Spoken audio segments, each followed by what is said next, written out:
I just got a notification that the network might be slow or something, so I apologize if this breaks up. But I am just going to link up to the video on my other phone. Hold on 1 second. Alright, there we go.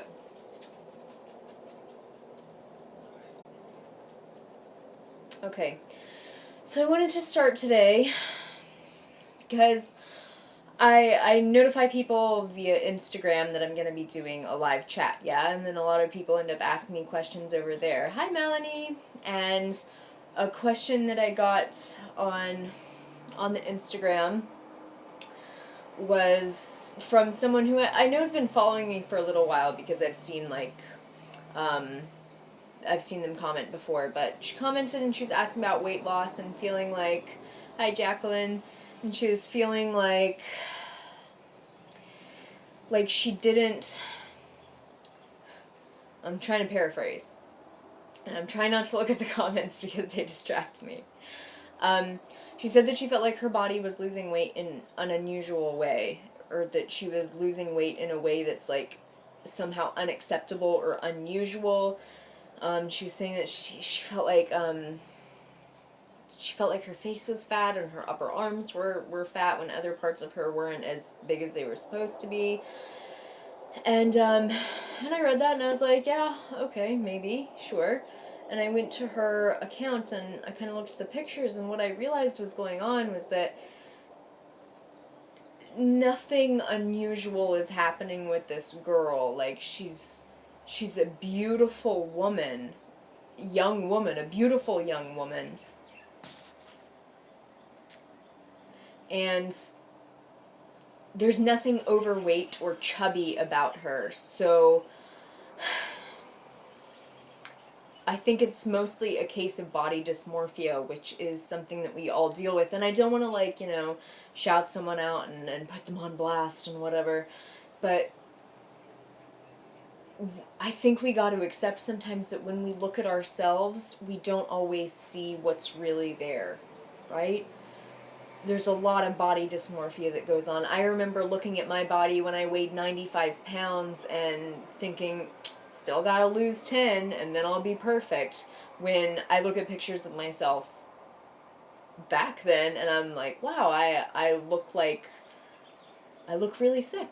So this girl that asked the question, if I could tell her anything, it would just be, there is nothing wrong with your body. The perception that parts of your body are chubby is not completely valid. I get that, what the pictures that you post on Instagram are of specific angles and you wouldn't post it if it didn't look good, but that's not what's going on here. Like, I'm looking at this girl and she has a slim, fairly lean body. Nothing wrong with her. She complained about, like, her boob size is smaller than she wishes it would be. And I get that too, Boobs come in all different shapes and sizes. Can we all just agree on that? And all different incarnations of breasts, they are what they are, and they're beautiful, and they don't change without surgery. They just don't. And I think the sooner that we can just accept that our bodies are different and unique, and not everybody looks like these Instagram models who have teeny tiny waists and giant boobs and huge butts and these round, voluptuous hips. Like, first of all, most of that is Photoshop. Second of all, some people look like that. Most people don't. And there's not very much you can do, okay? She also mentioned that, like, her it seems like she's lost weight. She says that she's just lost weight in her boobs and her butt, and she feels chubby everywhere else. If you want your butt to be bigger, you gotta lift weights and do that. And I have the butt video, and try doing that, it'll fill you out very well. But yes, I see all these comments. I agree. I think I think small boobs are so attractive. They're I know that as you're always like the grass is always greener, but like I've always viewed my chest as like I feel like my big boobs make me look fat. And they're flopping around all the time when I run, and I can't sleep on my stomach comfortably. And like Levi doesn't even care about boobs. Like he's not even a boob guy. So it's like what's the point? Now, that said, in the last 6 months, I lost a cup size. Just, I think my body finally got to a point where, like, it's lost. It's, I've been continuously losing weight, and my body was just like, well, we're not using these. We're not feeding babies, so why are we keeping them around? And it was like 2 weeks, and my boobs completely deflated. Not completely, like, I still have something. But anyway, what I'm saying is, our bodies are what they are, and the way that we view them is not always correct.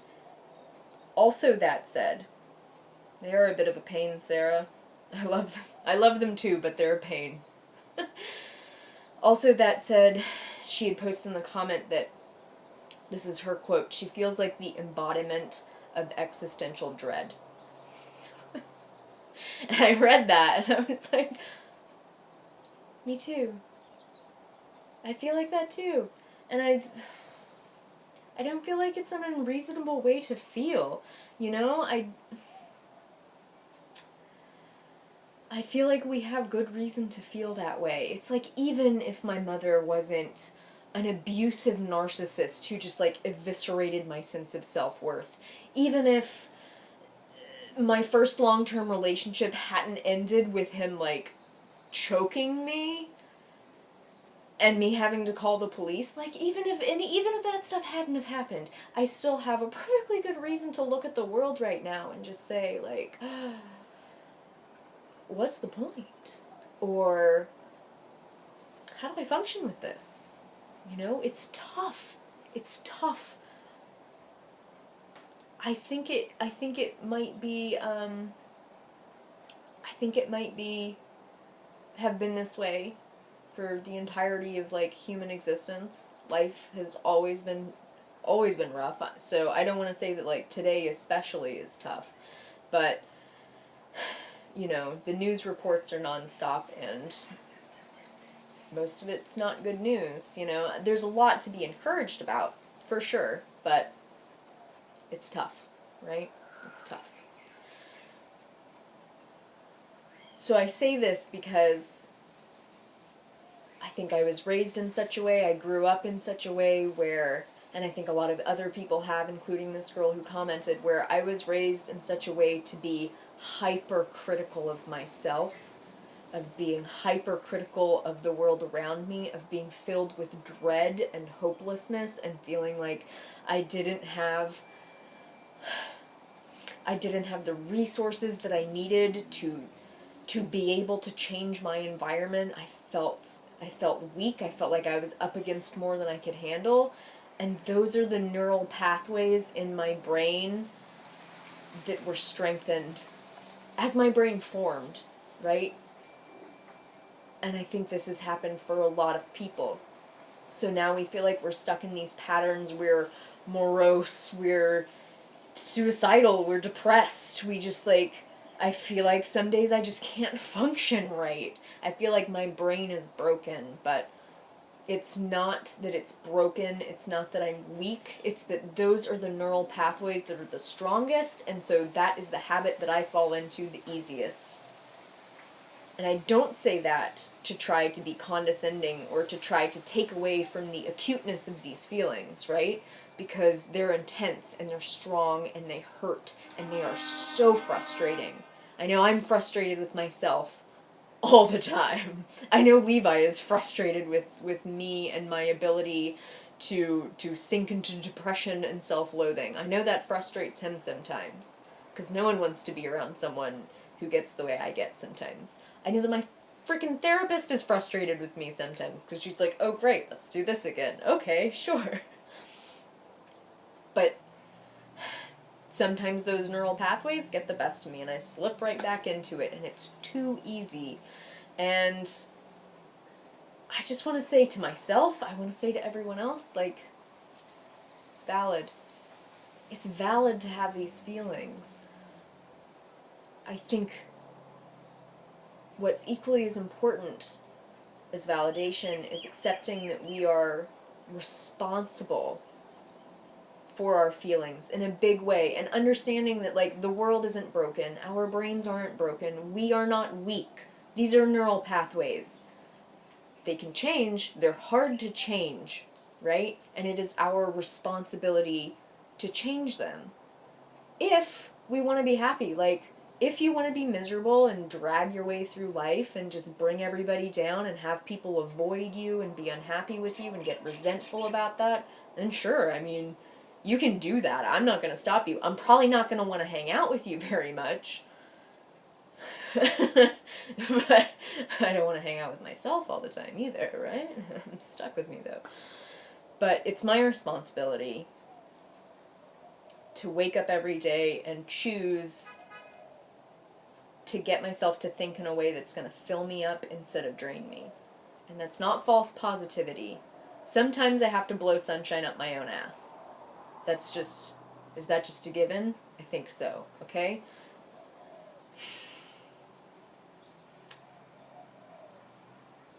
But without being falsely positive, or me walking around going, oh yeah, oh my god, everything's so great, I am so happy, I'm so happy, look at my life, it's perfect, I live in Hawaii, I have a perfect boyfriend, we never fight in Home Depot, never. Instead of pretending, I can be real while acknowledging that I gotta lift myself up. I gotta participate in the self-care. I gotta participate in the good thoughts, and I gotta purposefully look for things that are going to elevate me instead of purposefully looking at stuff and just bring more mud into my wallow pit, and I can just wallow in filth and self-pity. That's what's easy for me. So I try to purposefully choose every day to think in a way that's going to fill me up instead of empty me, and I do not succeed every day. It's been especially tough for me recently, and I've seen so many videos from YouTubers coming out saying, like, I'm depressed, I've been so horribly depressed, and I just can't like get myself out of it, I don't know what's going on. I think a lot of people are really depressed right now. I think depression is a perfectly normal part of human life. Everybody goes through it. The world is depressing sometimes. That's fine. We don't have to pathologize being a human being, right? We don't have to pathologize being aware, because if you're not depressed, you're not paying attention. If you're not struggling with feelings of depression sometimes, you're not really tuned into what's happening in the world, in my opinion. You know, we don't have to wallow in depression, but, like, let's all just acknowledge that. Right? I wake up some days and just like, I can't believe this is happening to the world. Okay.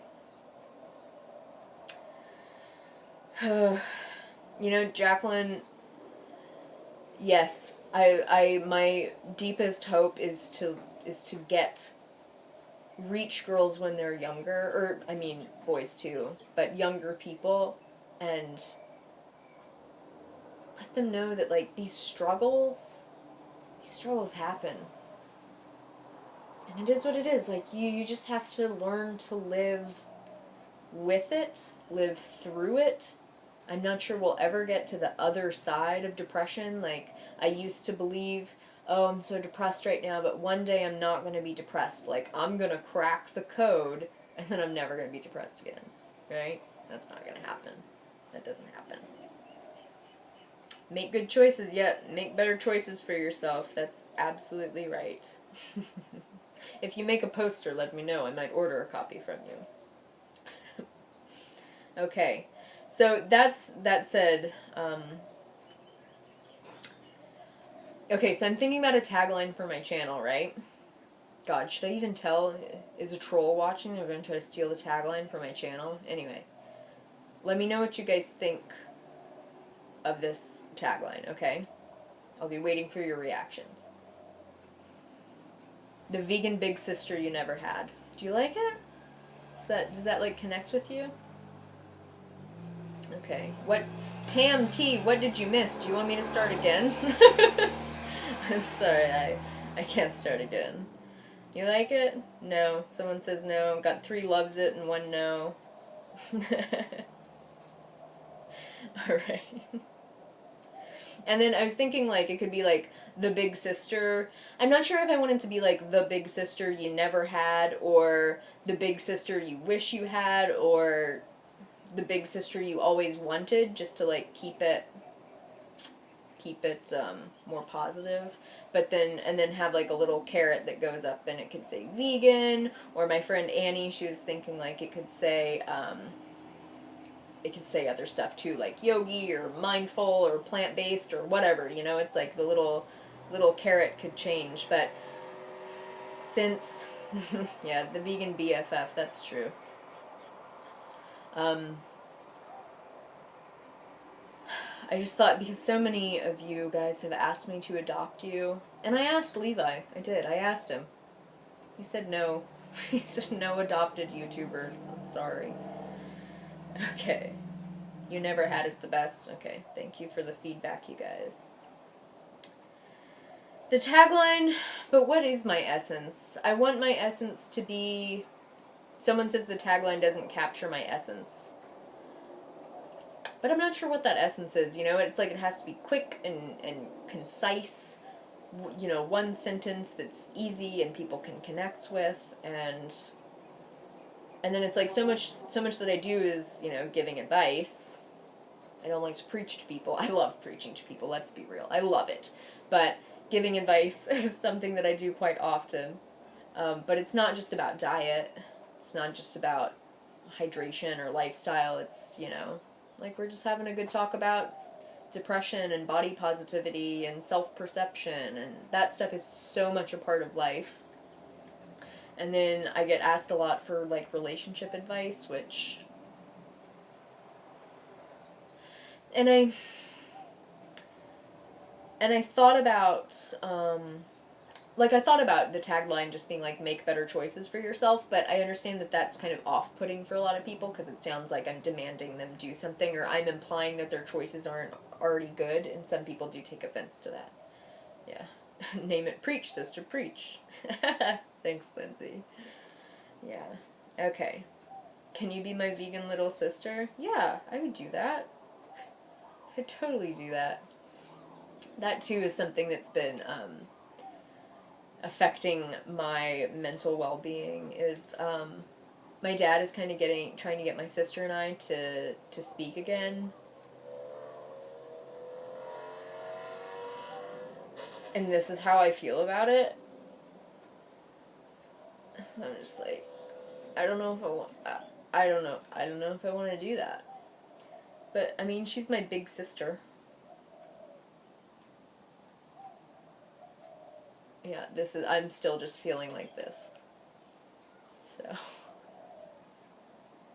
Okay. Alright, you guys want to get into some questions? Let's get some questions going. I thought my face froze like that for a second. Jeez. Okay. Question times.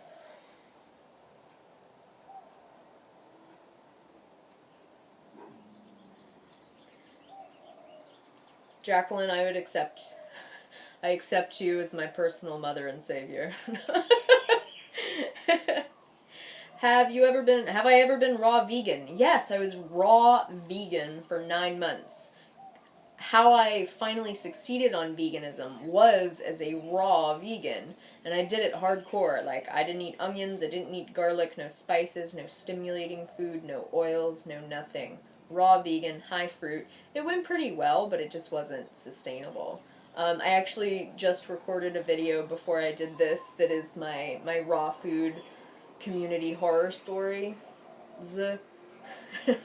From when I tried to live with a community of raw vegans in Hawaii when I was 19 or 20 years old.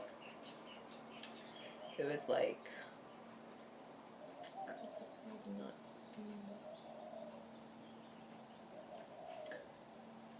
what do I think of Freely's new content?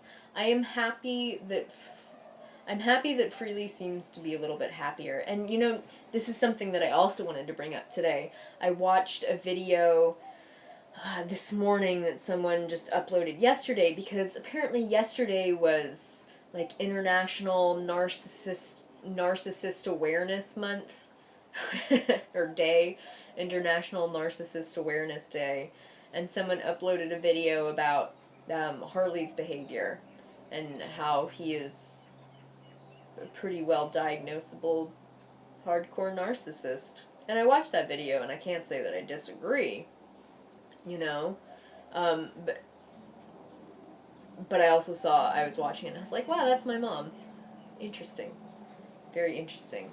But I watched that and it made me really feel for Freely, because, I mean, I know there were so many years too when I was watching Harley stuff and he seemed like borderline normal and maybe just a little bit like eccentric, but then he really started going off the deep end there in the last couple of few years, and it made me feel for Freely, and I understand, like, she's having a rough time right now, and I'm glad that she's making the changes that she needs to, and I'm glad that she seems to be trying to take care of herself and find her own voice and how she wants to live.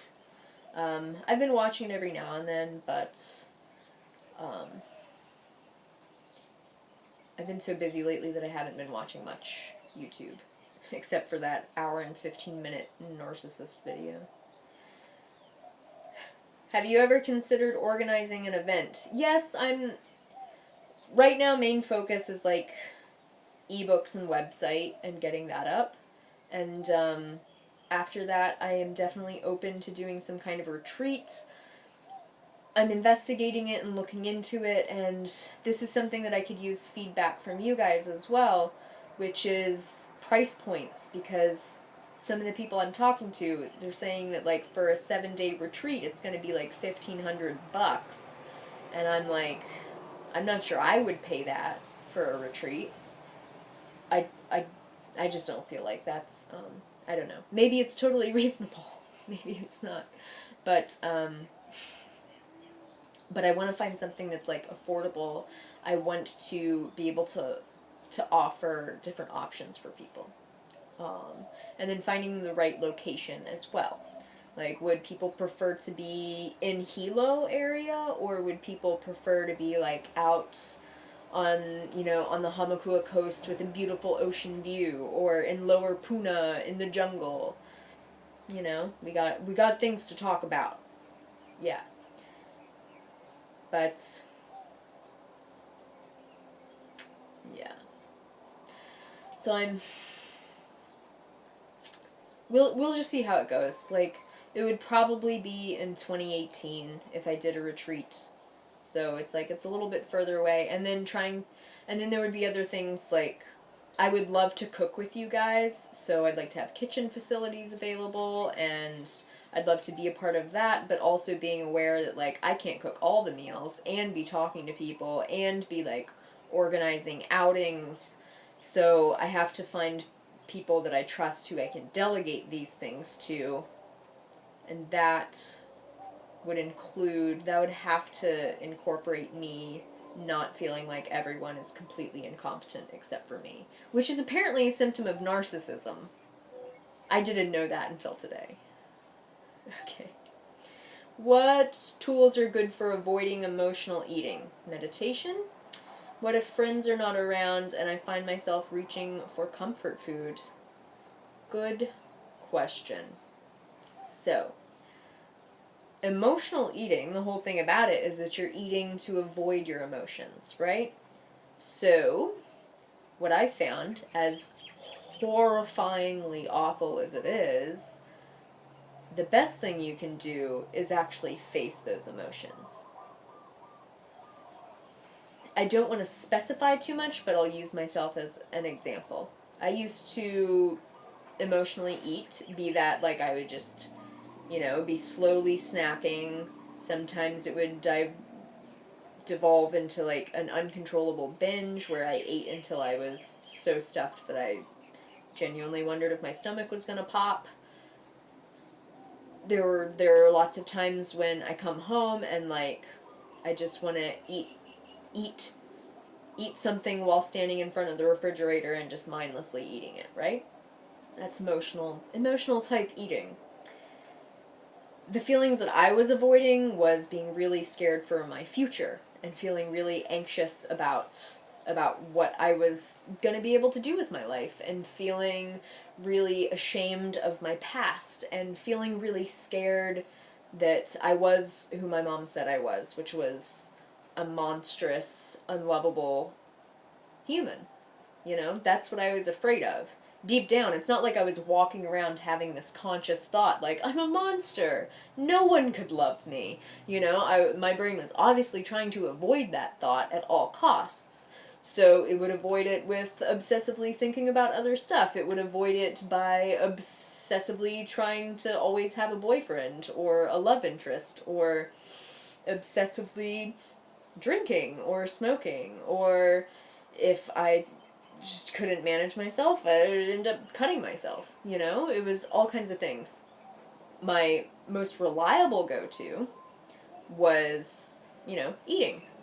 So I would emotionally eat pretty much every day, and I'd hate myself for it, but it was a relief, you know? Once I started eating, then I could say my anxiety is because I ate this. I'm worried because I'm gonna gain weight. And that I can blame all of these feelings on the fact that I ate that food. So that takes care of it. I don't have to address the horribly scary thoughts that are in my head anymore, or all of the resentment and the shame and the fear. I don't have to address that because I just ate food, and that's the problem, right? So when you take away the emotional eating, a lot of people end up doing other addictive things, be that sex or shopping or smoking or what, right? You just trade one addiction for the other. That's a pretty standard thing when it comes to addiction. You just trade one for another. Once I took away like the emotional eating, and I had taken away the smoking and the drinking, and I was single and I didn't want to be with anybody else, I took all that away, and it was horrifying. Horrifying. Having to look at my own inner landscape and having to come face to face with the mistakes that I had made in my life, having to come face to face with the amount of anger that I was storing inside of my body it was really terrifying. And like, I'm not saying like I was just sitting there I'm just horrifyingly angry all the time. Huh, Lily, isn't that interesting? I'm talking about, like, writhing around in the floor, screaming into a pillow so that I didn't, like, get the cops called on me. Like, and I remember writing. I had all this scrap paper, right? Because I don't want to waste good paper on emotional explosions. And I was just like, oh, I was writing so hard that I was ripping the paper about how much I hated my mom and how much she had hurt me and how pissed I was at my sister for not being there for me. Hold on. Yeah, I figured out how to block people. I got you. About how disgusted I was with myself and the mistakes that I had made because I was hurting so bad. Yeah. People are ridiculous. And all of those things. So that is the, dealing with emotional eating. It's like you can't just stop the emotional eating. Unless, I also did this for myself, right? Because it's not like I was just hanging out one night and I was like, oh cool, I'm gonna hemorrhage all of these horrible emotions and then it's gonna be great. It was like 6-9 month process. Actually, probably more like 2 years, but like it was really acute, right? It was like 6 months I was pissed and depressed and resentful and at purging. I was purging. And then it was probably a period of like 2 weeks within that 6 months where it was just like violently purging these feelings and just acknowledging that they existed and accepting that they existed. I got so mad, and I finally just let myself be mad. It wasn't like, I'm so mad, but I forgive her. I forgive her because it sets me free. No, it was like, I was just pissed, and I was fine with that, right? Okay. During that period of time, there were points where, like, I just didn't have the emotional capacity to face what I started to feel at the time, and then I thought, you know what? I'm going to sit down and I'm going to make myself a giant bowl of brown rice and sweet potatoes and vegetables, and I'm going to put as much salt as I want on it so that it tastes really yummy, and I'm going to eat it until I'm so stuffed that I can't feel anything. And I call that numbing mindfully. Mindful numbing. Sometimes it's necessary, right? It's like if I had to look at the world as it was every single day, if I had to look at myself as I am every single day, all day, every day, without a break, I don't know if I could take it. So, I've been vegan since 2009, so 8 years? It's been a good 8 years. Okay.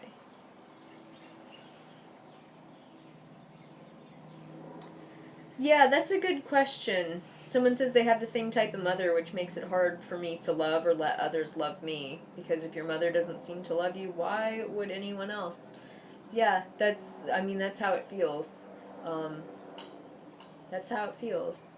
And, Levi and I were just talking about this yesterday because I'm terrified of getting married.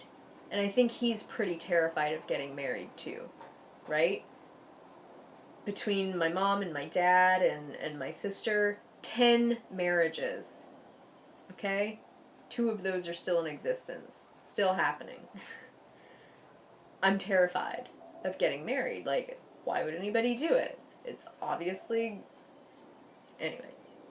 I know there are plenty of married couples who are successful and plenty who aren't, but at the same point in time of me having those feelings of being terrified of marriage, I am sad, and I am confused, and I am so confident that, like, he hasn't proposed to me because he thinks that there's something wrong with me. Because he figured me out for the monster that I am, and he just doesn't want to be with me. And, like, those are the thoughts that I still catch myself having, in the deep recesses of my mind where it's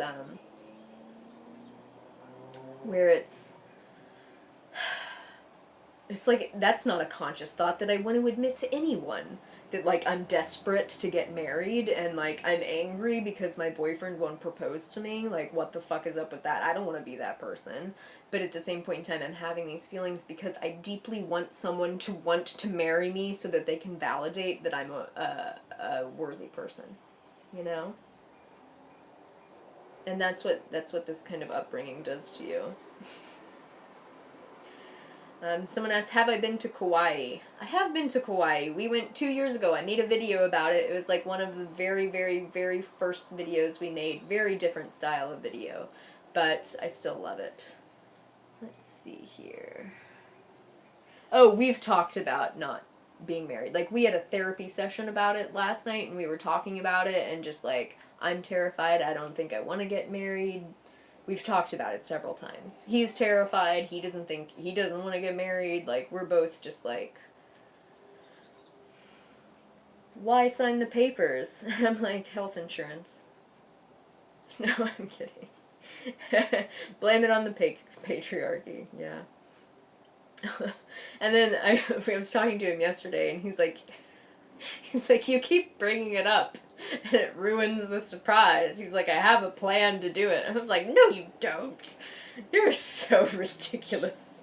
You had no plans. Yeah, Silas, that's a really good question. Like, we are happy now. Why bother getting married? Why bother? It doesn't really mean anything, because people get divorced all the time. It's not like it's is permanent. But that's the point that I'm trying to make, is that, like, these thoughts that I'm having does not make logical sense. It doesn't even make logical sense to me, but I still have them because there's some recess in my brain that thinks I'm an unlovable fucking monster who has to dupe everybody into liking her. That's the point I'm making. Okay. Oh God. Yeah. Yeah, copyright. I think you're right. Levi's clearly a beta male. Nobody wants to be with an alpha male. Good people don't want to be with alpha males. God. Tips on dealing with anxiety attacks. That's a good question. Rachel, thank you for that question. So, anxiety attacks, panic attacks, like, I have dealt with those. Gosh, I had one just like a couple weeks ago. It's gotten, me being able to deal with my anxiety is so much better than it used to be. Used to, if I had like a panic attack, I would solve it by binging uncontrollably on food. Great. And then probably throwing up, and then just like getting to a point where my electrolytes were so fucked up that I just had to lay in the floor and abandon the day to recovering. Right? That's how I used to deal with them. I wanted more than anything to get over that eating disorder stuff. So I had to figure out a way to deal with the anxiety. I have found that being really honest with myself is the best. Whoop, bye. Sorry, shit. I got distracted again. Okay. Being really honest with myself is the best way to get through it. I have found that I respond really well to, like, hyperbole, so I will, if I feel like I'm getting worked up, and I feel like I'm so anxious that I could die, I will literally say out loud to myself if I'm alone. If not, I'll just say it in my head, but if I'm alone, I'll just be like, I am so anxious I could die. I could literally curl up and die. And then I let myself go into this, like, ridiculous monologue about how awful I'm feeling and how I just want to collapse into nothingness and stay underneath the covers for the entire day and not do anything with my life and just be done and just beg my dad for money for the rest of my life so I can survive. And then I just, like, start laughing at the ridiculousness of that scenario, right? That's not what I'm gonna do. So after I have allowed myself to go down that ridiculous rabbit hole, then I start getting serious about what's my other option, right? And that's taking some deep breaths, being realistic about who I am, what I've been through, my strengths and my weaknesses, and being realistic about what my life is going to look like, what I want it to look like, and moving forward from there. I've found that with anxiety attacks, especially, like, prevention is key. You have to pay attention to those moments when you start to feel little flutters of anxiety, where you start to feel, you know, that like constriction in your solar plexus when you start to feel it, and you got to do something to take care of yourself. Sometimes that can be something that's really beautiful, you know, like going for a meditative walk, or trying to meditate, like if that works for you, or trying to do something that's, like, really proactive to take care of yourself. I like that stuff. Be it scrubbing my feet or something just to be kind to myself, or taking myself for a walk, letting myself put my legs up the wall. Sometimes it can be knowing that to take care of myself right now, I need to numb mindfully. Like, I need to let myself eat a really big meal and just, like, be a blob for a minute, or I need to just, like, watch something on Netflix for a couple hours, or do my favorite, which is watch It's Complicated with Meryl Streep, and just, what's the matter with people? And just, like, zone out and not even think about anything. So, I hope that's good.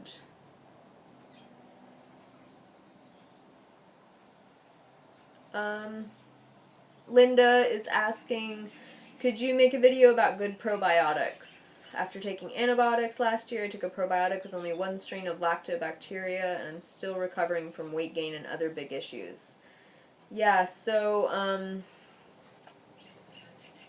like, specific probiotic brands, sure, there are some good ones, like, who is it, like, Garden of Eden, or, like, Raw Life.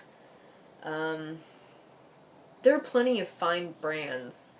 I don't like to recommend specific brands because it can be hard to find specific brands in, like, your local store where they're available. I don't like to order my probiotics over the internet because if they need to be refrigerated, like, oftentimes there's gaps in refrigeration, which can lead to a lot of probiotic death. If you look for a product that has, like, I say, like, at least 12 strains, and then try to get one that has, like, 100 billion per dose would be great. But, I mean, keep in mind that these probiotics, and, like, even if it has 12 strains or 25 strains, like, there's still hundreds of different species of bacteria living in your gut. Like, it's a drop in the ocean.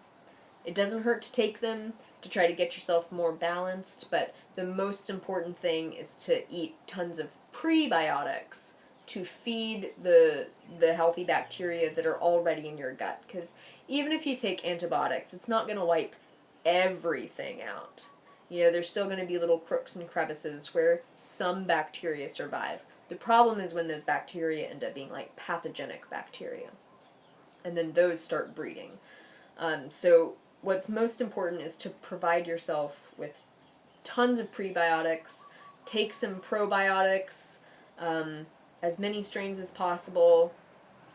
I don't really care about the brand. I know that specifically it's difficult to find, like, purely vegan probiotics, which is why I also say that this is one of those very rare exceptions where, like, I'm gonna let it slide.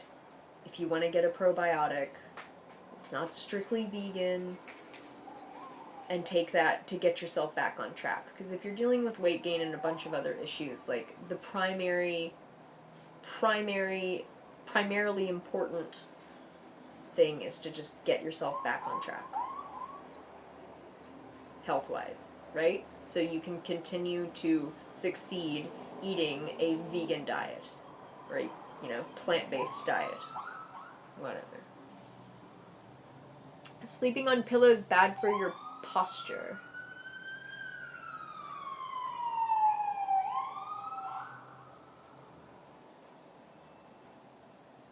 Hold on. It depends how you...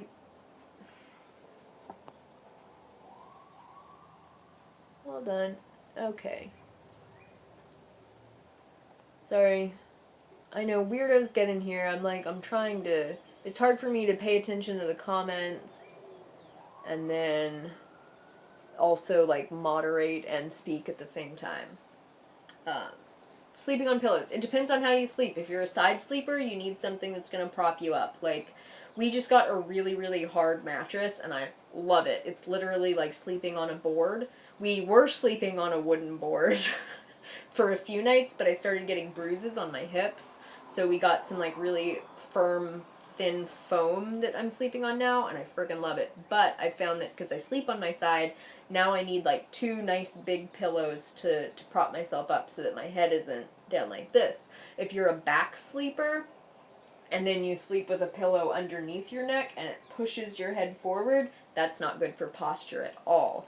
So you have a couple options. You can get one of those, like, really good memory foam pillows that has, like, a little bit of cervical support and then dips down where your head goes, and that can try to support you, or you can try just sleeping without a pillow. That said, sleeping without a pillow isn't going to do you that much good if your bed is like our bed used to be. Like, the bed that's in the living room now, that's our old mattress. And I love that mattress so much. It's like this really super squishy memory foam, and you get on it and it just, like, it feels like going back into the womb, and it's so comfortable.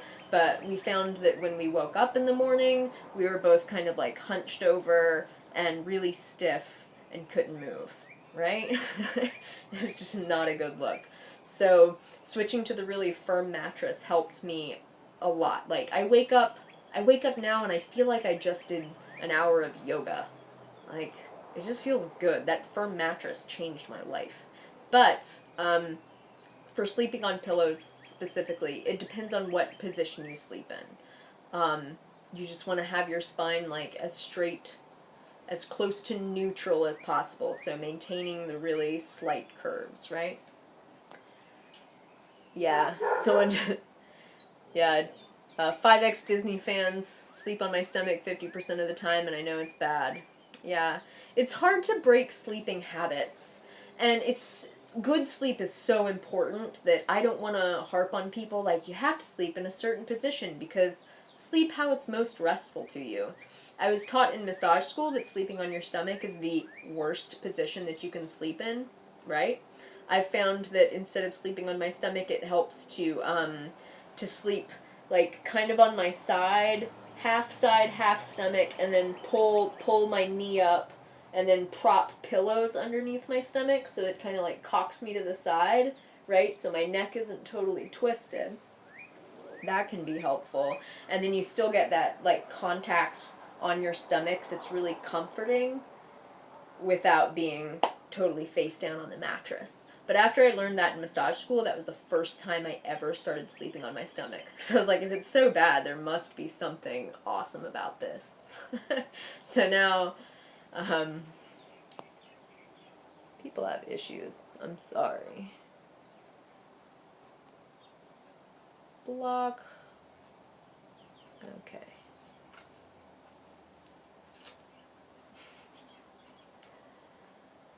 Levi is a bit of a rare guy, I gotta say. Okay.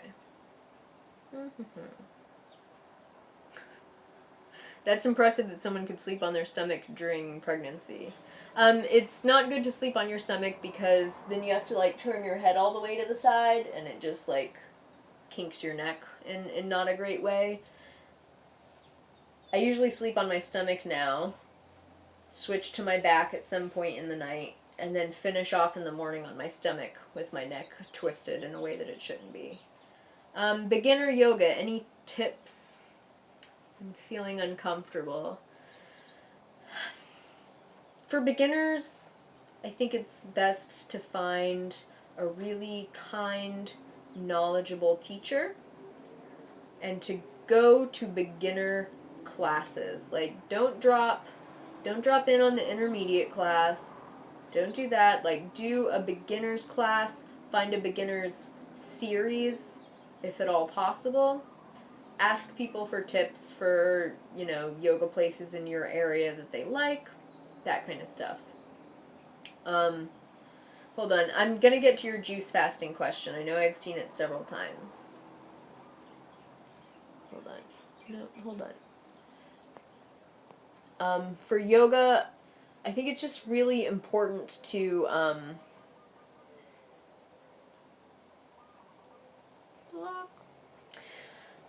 it's really important to listen to your body. So you get a lot of places in your stomach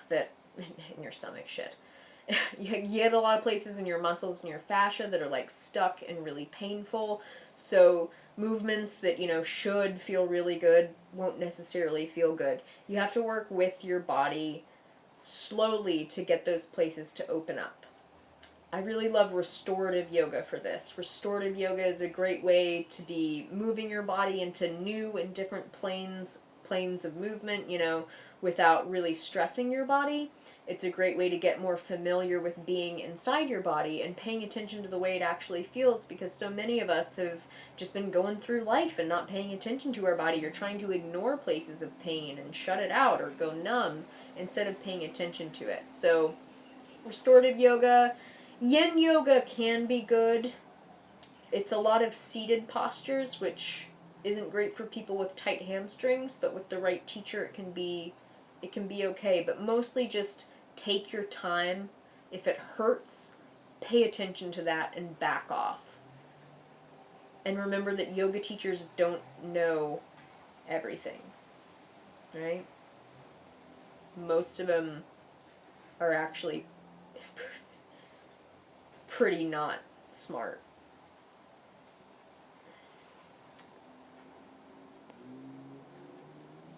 Hold on. I'm trying to get comments to come back. Okay. It's like these people just have like 1,000 different accounts and they just come in. Yeah. There are, I feel like trolls are so much. It's like they're just screaming. They're just screaming ridiculous things to try to get people to pay attention to them. It's like toddlers, you know? Everybody knows that if a toddler acts out, it's because they want attention. Even if it's negative attention, they just want attention. And it's like, wow, that really says something, because probably nobody ever listened to them for their entire life. And that's kind of sad. You know?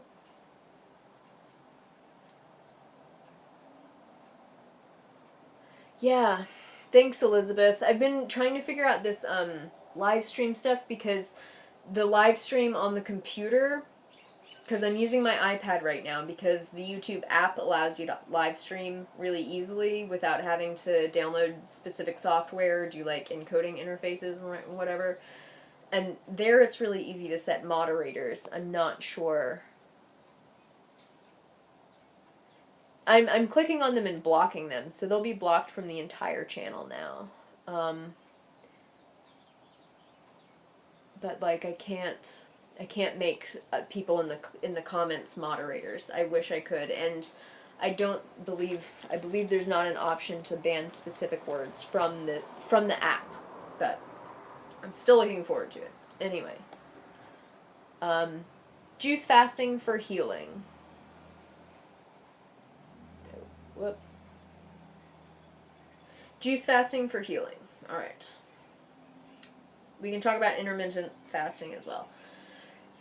I didn't think juice fasting is a good idea. I think I've said this before. Like, you need the fiber to act as prebiotics to feed the beneficial bacteria in your gut, because without the beneficial bacteria in your gut, you're not going to be healthy, you're not going to heal. I understand that there are a lot of anecdotal reports of people healing using juice fasting and such, but there are also many reports, a lot of them from those same people, where it's like, sure, they healed one problem, but then they just like dropped into this cascade of health problems where one thing after the other happens, and then they have candida, and then they're super bloated, and then they got this and that, and it's just like, shit, just eat food. That's how I feel about that. I think it's fine to include juice in your diet regularly, sure, if you want to. But it's like, I don't, it's like raw food diets. I don't see any reason to go on a specifically just juice fast.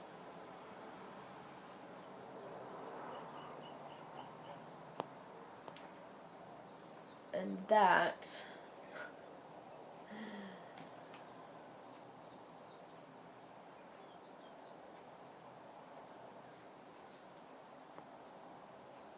And that is...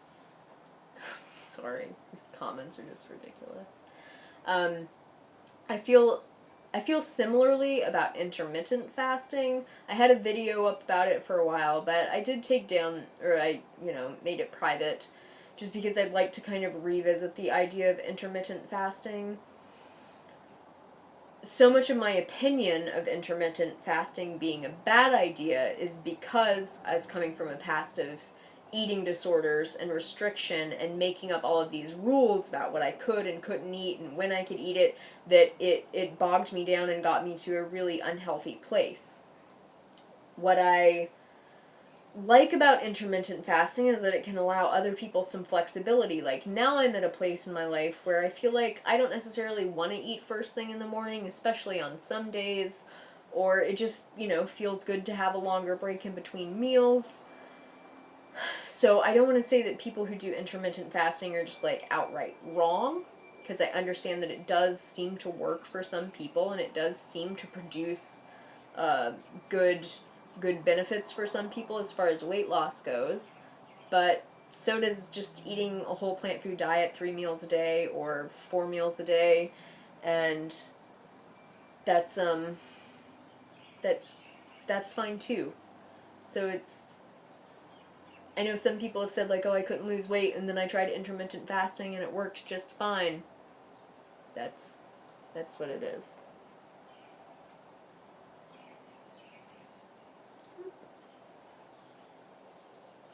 So, okay, so we're at about 55 minutes, and I'm gonna end this at 1 hour because I have to go pick up children. Okay.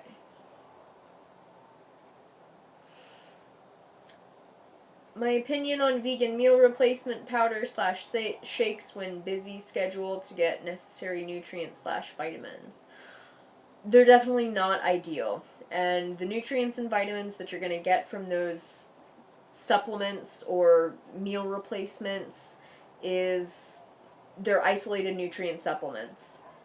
Generally speaking, it's like they're not from Whole Foods. Even if you get one of those supplements that says that it's created from Whole Foods, like, it's not a whole food because it's been highly processed and turned into a powder that tastes like chocolate. Like, that's... I understand that, like, schedule-wise, eating real food just doesn't really work for many people, which I kind of understand, but at the same point in time, I don't really understand because it takes me 5 minutes in the morning to make a smoothie with bananas and berries and maybe some greens and, like, throw in some flaxseed. So I understand that maybe that's a privilege for me to have that time to do that. But I mean, like, I've done the 4 a.m. shift at Starbucks and still managed to, like, feed myself real food for most of it. It was a matter of, like, packing the meals beforehand or pre-blending a smoothie, which isn't ideal, but it is what it is. I feel like I'm getting backed into another corner. Like, ideally you wouldn't be taking these things if you are, like, genuinely do not have the time or gumption to feed yourself real food, which I say that without judgment, you know? That's just, like, if that's the situation that you're in, that's the situation that you're in. Take care of yourself by giving yourself some meal replacement powders or something like that. But it's definitely not ideal. And I wouldn't, straight up recommend that to anyone. Okay.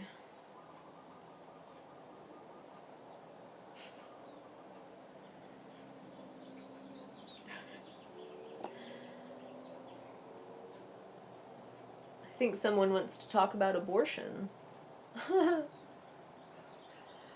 Good God. Fascia blasting. I addressed fascia blasting in another Q&A. It's like, sure, it can be effective, but it's also doing damage to your body. So, I don't want to just keep answering the same questions over and over again. Good God. Okay. Let's find one last question. Seaweed recommendation for landlocked people. Alright, Shasta, that's a good question to wrap up on. Seaweed recommendations. So, it's really easy to overdose on iodine if you are including seaweed in your regular diet. I've been using seaweed that's grown on the Maine coast. I stopped eating Pacific seaweed just because of, like, Fukushima and stuff. But I don't know that that makes any real major difference.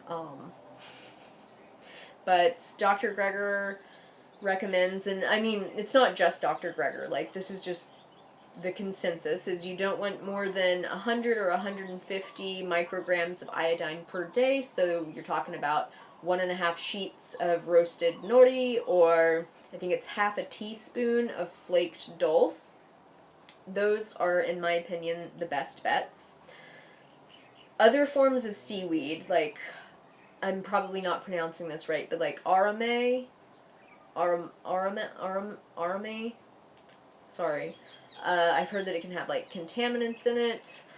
Kelp is really high in iodine, so it's like unbelievably easy to OD on that. Kombu, I think, is also pretty high in iodine, but like at when I worked at the Omega Institute, we would throw in kombu in with the beans that we were cooking, and supposedly that helped like elevate the iodine level as well as reduce the gas causing elements of the bean. I'm not sure about the science on that, but I'll just say including some seaweed in your diet isn't a bad idea at all, especially if you're landlocked, especially if, and we're all doing this, eating food that's grown in soil that's depleted of iodine. It's wise to get some iodine in your diet from seaweed or other stuff. Every time I block someone, it's like rehabbing an abortion. Don't think it is. I'm gonna go ahead and block you. I don't know, Jesus Christ. Do you guys want to talk about abortions? That's something that's like legal and happens in the world and is a necessary part of functional societies. So, if anybody wants to talk about that, I'm happy to.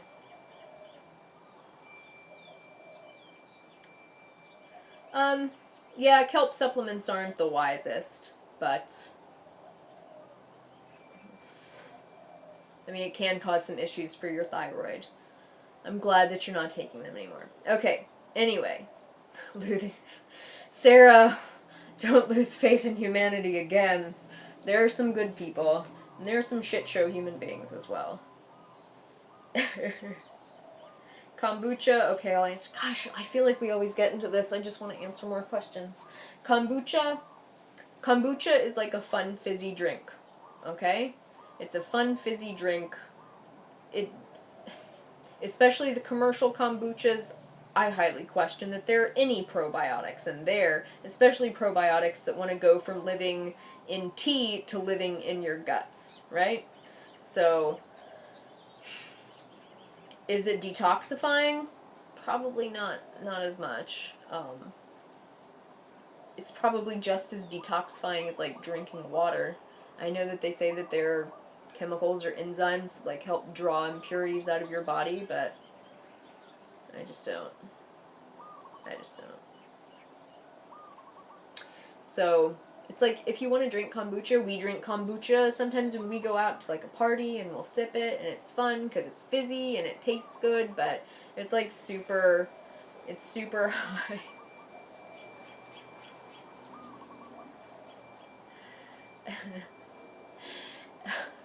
I'm sorry, I just can't. It's high in sugar.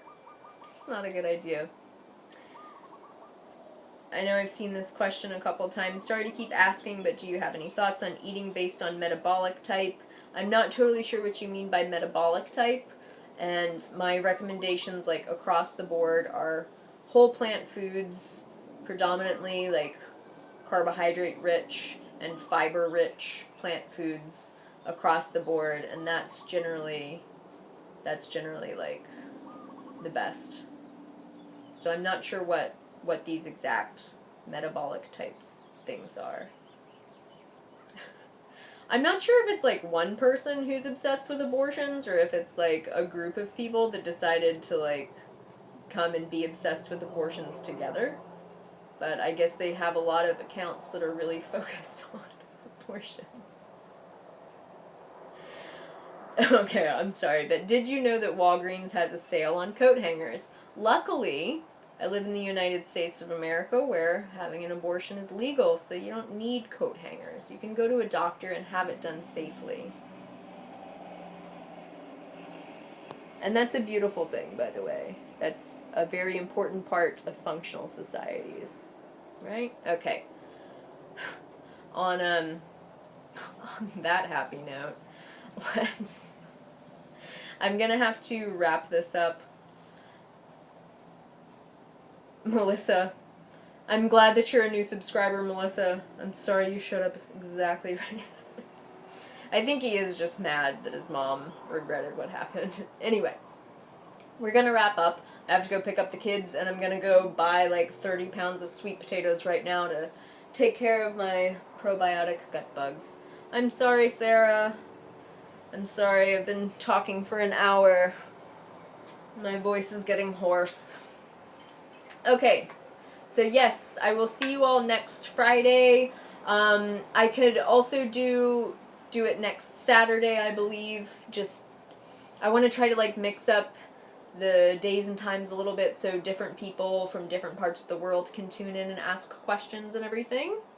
So thank you guys so much, and I just can't say enough how much I appreciate everyone's support and love, that you guys are so consistent about sending my way. It means the world to me, and I really hope to meet a lot of you guys one day, right?